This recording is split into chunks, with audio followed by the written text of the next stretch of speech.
नमस्कार दोस्तों, आज फिर से हमारे YouTube चैनल साइंस वाटिका रेलवे में आपका तहे दिल से स्वागत है। आज हम लोग सीखेंगे छठी ईसा पूर्व का भारत के सीरीज में जो हमने हर्यक वंश को पढ़ा था पिछले लेक्चर में, उसी को आगे बढ़ाएंगे। और हर्यक वंश यानी कि मगध साम्राज्य का पहला वंश, जिसका कि संस्थापक हर्यक वंश कहें या आप मगध साम्राज्य कहें, दोनों का संस्थापक एक ही था, बिंबिसार। उसके बारे में हम लोगों ने जान लिया था। आज हम हर्यक वंश के संस्थापक बिंबिसार के पुत्र अजातशत्रु के बारे में जानेंगे, जिन्होंने अपने पिता की हत्या करके खुद राजगद्दी संभाला था। तो अगर आपने मेरे YouTube चैनल को सब्सक्राइब नहीं किया है तो ज़रूर से ज़रूर सब्सक्राइब कीजिए। तो शुरू करेंगे। अजातशत्रु का पिता कौन था? बिंबिसार।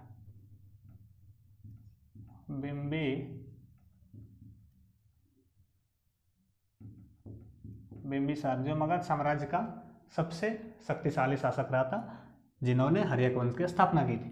लेकिन जब बिंबिसार के द्वारा अजातशत्रु को अंग राज्य पर विजय करने के बाद शासक बनाया जाता है, तो अजातशत्रु वहां पर असंतुष्ट होकर अपने पिता की हत्या करके ही खुद राजा बन जाता है। तो अजातशत्रु का जो शासन काल रहा है 492 से 460 ईसा पूर्व। कब से? 492 से 460 ईसा पूर्व। खैर, ये एग्जाम में पूछा नहीं जाता है, लेकिन कहा नहीं जा सकता कुछ भी, इसलिए इसको नोट कीजिए।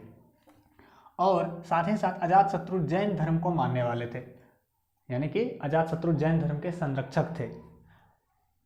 इसीलिए यहाँ पर एक पॉइंट है, जैन मतानुयायी, मतलब ये जैन धर्म में जो महत्वपूर्ण सिद्धांत होते थे उनको मानते थे और पालन करते थे। अन्य नाम जो इसका है कुनिक, ये बीपीएससी में बार बार क्वेश्चन पूछा जाता है, इसलिए बहुत इंपॉर्टेंट हो जाता है। अजातशत्रु का दुश्मनी जो है प्रसेनजीत से हमेशा रहता है।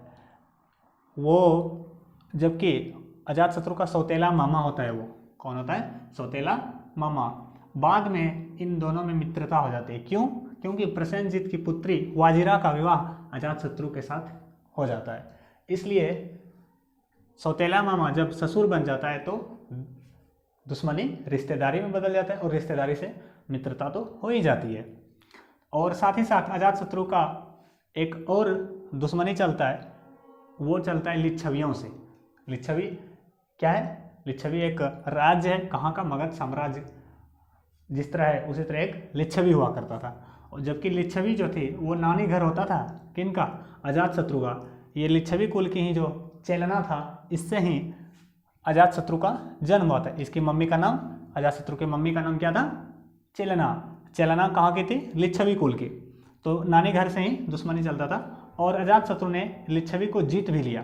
जीत को प्राप्त करने में इनके जो दो महत्वपूर्ण प्रयोग रहे हैं वो कौन कौन से रहे? कूटनीतिक जो थे, एक मिस्र वस्त्रकार की सहायता से जीतता है। ये कूटनीति से भरे पूरे व्यक्ति होते थे। कौन? मिस्र वस्त्रकार। इन्होंने अजातशत्रु की सहायता करता है और लिच्छवी को जीतने में मदद करता है। और दो हथियार, रथ मूसल और महाशिला कंटक। अगर हर्यक वंश में सबसे अधिक बार क्वेश्चन पूछा जाता है बड़े एग्जामों में, तो यही क्वेश्चन पूछा जाता है कि किन हथियारों का प्रयोग किया गया था। तो बताएंगे रथ मूसल और महाशिला कंटक। और एक महत्वपूर्ण पॉइंट है इससे रिलेटेड, अजातशत्रु से रिलेटेड, क्योंकि प्रथम बौद्ध संगीति का आयोजन। संगीति क्या होता है? जिस काम को, किसी काम को एक सभा में मतलब आयोजन किया जाता है, मतलब बहुत सारे लोग इकट्ठा होते हैं और वहाँ पर किसी कार्य को संपन्न कराया जाता है, तो उसको क्या बोलते हैं? या चर्चा किया जाता है, तो उसको बोलते हैं संगीति। तो प्रथम बौद्ध धर्म से रिलेटेड संगति जो थी, पहली बार प्रथम बौद्ध संगति राजगृह की सप्तपर्णी गुफा में हुई थी। कहाँ पर? राजगृह की सप्तपर्णी गुफा में। राजगृह को ही राजगीर के नाम से जाना जाता है। और ये कब हुआ था? 483 ईसा पूर्व। इसलिए यह महत्वपूर्ण हो जाता है, ये क्वेश्चन पूछा जाता है। और कब हुआ था? अजातशत्रु के शासनकाल में। तो क्वेश्चन डायरेक्टली पूछा जाता है कि प्रथम बौद्ध संगीति का आयोजन किसके शासनकाल में हुआ था? तो आंसर क्या कीजिएगा? अजातशत्रु। 460 ईसा पूर्व में भी पूर्व में उदायन के द्वारा जो अजातशत्रु का पुत्र होता है, उनकी हत्या करके खुद शासक बन जाता है। तो आपको यहाँ पे कुछ याद आया होगा, जिस तरह से अजातशत्रु ने अपने पिता बिंबिसार की हत्या करके खुद राजा बना था, उनके पुत्र ने भी उसकी हत्या करके खुद राजा बनने का काम किया। इससे पता चलता है जैसी करनी वैसी भरनी। तो हम लोगों को क्या करना चाहिए, अपने पिता का सम्मान करना चाहिए, माता का सम्मान करना चाहिए, ताकि हम लोग भी जब माता पिता के रूप में बने तब हम लोगों का भी उस तरह से सम्मान हो। यानी कि बच्चों को संस्कार जो मिलता है आपके संस्कार का ही एक प्रतिरूप भी होता है। इसलिए हम लोग जैसे करेंगे वैसे हमारे बच्चों का संस्कार होगा।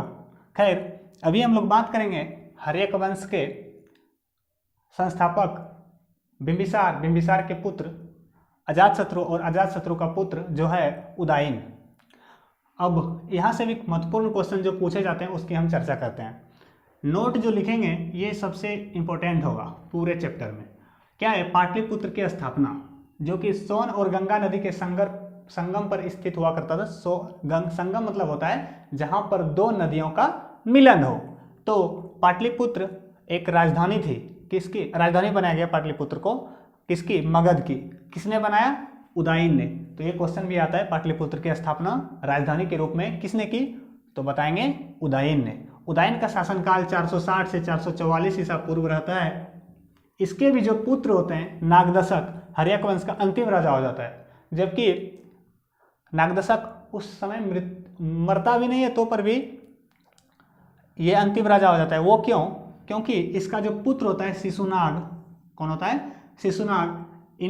इनके द्वारा 412 ईस्वी में, कब? 412 ईस्वी में क्या किया जाता है? पदच्युत कर देता है और शिशुनाग वंश की स्थापना कर देता है। किस वंश की? शिशुनाग वंश की। तो क्या समझे हम लोगों ने? उदयन का पुत्र नागदशक था जो कि हर्यक वंश का अंतिम राजा साबित हुआ। क्यों? क्योंकि उसके पुत्र शिशुनाग के द्वारा उसको गद्दी से हटा करके खुद राजा बन के वहां से शिशुनाग वंश की शुरुआत करता है। तो इतना सा ही क्वेश्चन इस टॉपिक से आने की संभावना होती है। अगले लेक्चर में हम लोग शिशुनाग वंश के बारे में जानेंगे। धन्यवाद।